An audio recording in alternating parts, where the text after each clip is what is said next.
வணக்கம். ஒரு தேர்தல் முடிவுங்கிறது வெறும் நம்பர்ஸ் இல்ல. அது மக்களோட குரல். அவங்களோட நம்பிக்கை, ஏமாற்றம், தேவைகள் எல்லாத்தையும் அது சொல்லும். நாம அந்த குரல சரியா கேட்டா மட்டும் போதும். அதுவே ஒரு நல்லாட்சிக்கான தெளிவான ப்ளூ பிரிண்டா மாறிடும். இன்னைக்கு நாம தமிழ்நாட்டோட வானூர் சட்டமன்ற தொகுதிக்குள்ள கொஞ்சம் ஆழமா போய் அங்க இருக்க மக்களோட குரல் நமக்கு என்ன சொல்லுதுன்னு புரிஞ்சுக்க போறோம். வாங்க முதல்ல வானோரோட தன்மைய புரிஞ்சுக்கலாம். இது முழுக்க முழுக்க ஒரு கிராமப்புற தொகுதி. இங்க பாத்தீங்கன்னா 84% மேல மக்கள் கிராமங்கள்ல தான் வாழ்றாங்க. அவங்களோட வாழ்க்கை, அவங்களோட வாழ்வாதாரம் எல்லாமே விவசாயத்தை நம்பிதான் இருக்கு. கொட்டக்குப்பம்னு ஒரு பேரூராட்சி இருக்கு. அது தவிர பெரிய நகரங்கள் எதுவும் இங்க இல்ல. இதுதான் வானோரோட அடிப்படை யதார்த்தம். வானோரோட சமூக அமைப்பை புரிஞ்சிக்க இந்த 2 நம்பர் ரொம்ப முக்கியம். ஒன்னு, மக்கள் தொகையில கிட்டத்தட்ட 3ல ஒரு பங்கு, அதாவது 32% பட்டியல் சாதியைச் சேர்ந்தவங்க. இன்னொன்னு, 4ல 3 பங்கு வாக்காளர்கள், அதாவது 75% விவசாயத்தை நம்பி இருக்கிறவங்க. இந்த 2 உண்மைகளும் ஒன்னு சேர இடத்துல தான் வானூரோட உண்மையான சவால்களே தொடங்குது. அங்க மக்கள் கிட்ட பேசும்போது திரும்ப திரும்ப வர 2 வார்த்தை இதுதான்: தண்ணி, வேலை. பல வருஷமா எலீஸ் சத்திரம், தலவானூர் அணைகள் பழுது பார்க்கப்படாம கிடக்குது. இதனால விவசாய நிலம் எல்லாம் காஞ்சு போகுது. அதே நேரத்துல படிச்ச இளைஞர்களுக்கு ஊர்ல வேலை வாய்ப்பே இல்ல. அதனால அவங்க வேற வழி இல்லாம வேலை தேடி நகரங்களுக்கு போறாங்க. இதுதான் வானூர் மக்களோட அன்றாட போராட்டமா இருக்கு. இந்த சூழலோட தீவிரத்தை ஒரே ஒரு நம்பர் நமக்கு உணர்த்திரும்: 35%. ஆமா, 12ஆம் வகுப்பு முடிக்கிற மாணவர்கள்ல 3ல ஒருத்தர் காலேஜ் படிப்பை தொடர்றதில்ல. காரணம் ரொம்ப சிம்பிள், ஆனா ரொம்ப அதிர்ச்சியானது. உள்ளூர்ல படிக்கிறதுக்கு கல்லூரிகளும் இல்ல, ஒருவேளை படிச்சு முடிச்சாலும் பாக்குறதுக்கு வேலையும் இல்ல. இது வானூர் இளைஞர்களோட கனவுகளை முறிச்சு போடுற ஒரு பெரிய முட்டுச்சந்து. சரி, இந்த பிரச்சனைகளுக்கும் தேர்தல் முடிவுகளுக்கும் என்ன தொடர்பு? தேர்தல் முடிவுகள் நமக்கு 3 முக்கியமான சமிக்ஞைகளை இல்லனா சிக்னல்ஸ கொடுக்குது. 1, வாக்குகள் எப்படி ஒருங்கிணைஞ்சது. 2, ஏன் வாக்குப்பதிவு அதிகமாச்சு. 3, இது எல்லாத்துக்கும் அடிப்படையா இருக்கிற வளர்ச்சி இடைவெளி. வாங்க ஒவ்வொன்னா அலசி ஆராயலாம். முதல் சமிக்ஞை, வாக்குகள் ஒருங்கிணைப்பு, அதாவது vote consolidation. போன தேர்தல்ல இப்போ இருக்கிற எம்எல்ஏ எப்படி தன்னோட ஆதரவு தளத்தை முன்னவிட வலுவா மாத்தினாரு.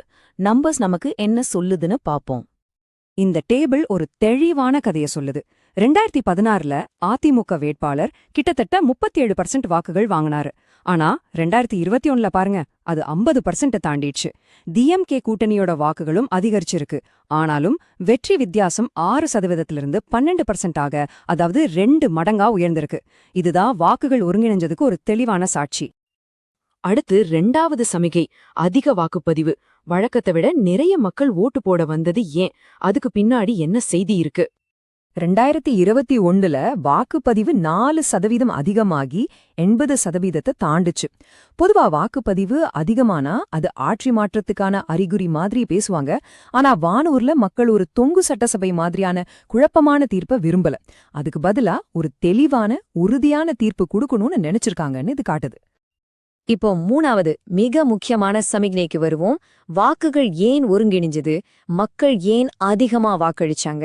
இந்த 2 கேள்விக்கான பதில் இந்த வளர்ச்சி இடைவெளியில தான் இருக்கு.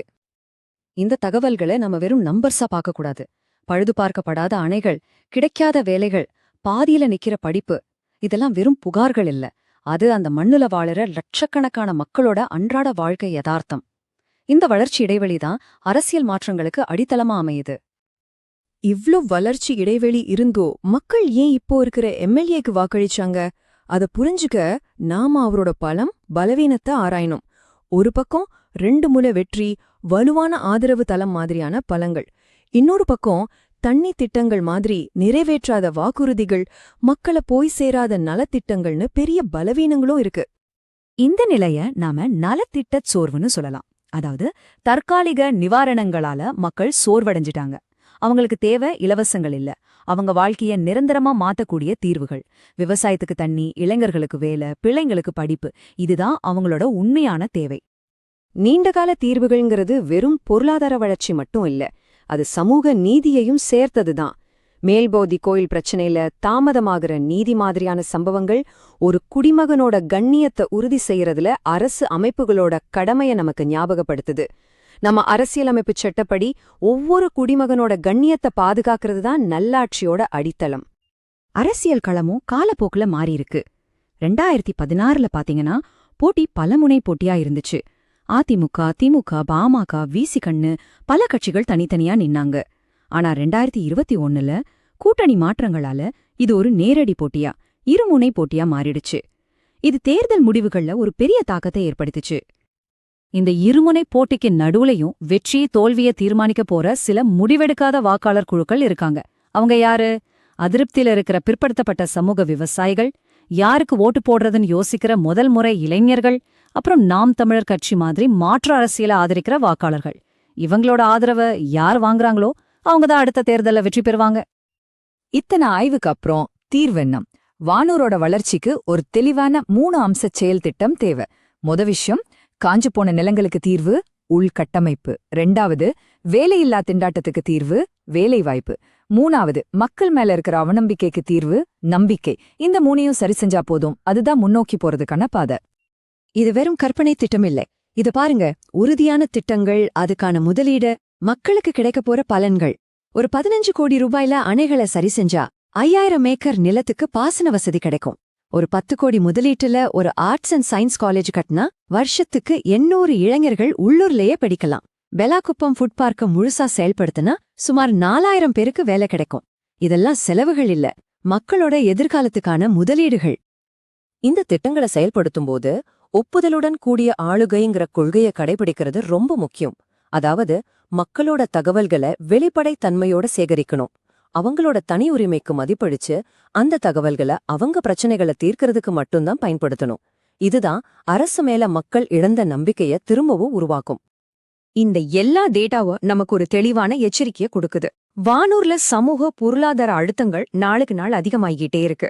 தண்ணி, வேலை, படிப்பு மாதிரியான மக்களோட அடிப்படை தேவைகளை இனியும் நாம கண்டுக்காம விட்டா அதோட விளைவுகள் ரொம்ப கடுமையா இருக்கும். அப்போ முன்னோக்கி போறதுக்கான சரியான பாதை எது? நம்ம தொலைநோக்கு பார்வை ரொம்ப தெளிவா இருக்கணும். வெறும் தகவல்களை சேகரிக்கிறது நம்ம நோக்கமா இருக்கக்கூடாது. அந்த தகவல்களை வச்சு மக்களோட கண்ணியமான வாழ்க்கைய உறுதி செய்யணும். அவங்க குறைகளை கேட்டுட்டு போறது நம்ம வேலை இல்ல, அந்த குறைகளை வளர்ச்சியா மாத்தணும். இதுதான் ஒரு பொறுப்பான ஆளுகையோட அடையாளம். நீங்கள் மக்கள் மைய தலைவராக மாறி உங்கள் தொகுதியை மேம்படுத்த விரும்பினால் blueprintstrategies.ai imgr@blueprintstrategies.ai என்ற மின்னஞ்சல் முகவரியில் தொடர்பு கொள்ளுங்கள், அல்லது 08042041602 என்ற எண்ணை அழையுங்கள். அரசியலுக்கு அப்பாற்பட்ட ஒரு நோக்கத்திற்காக.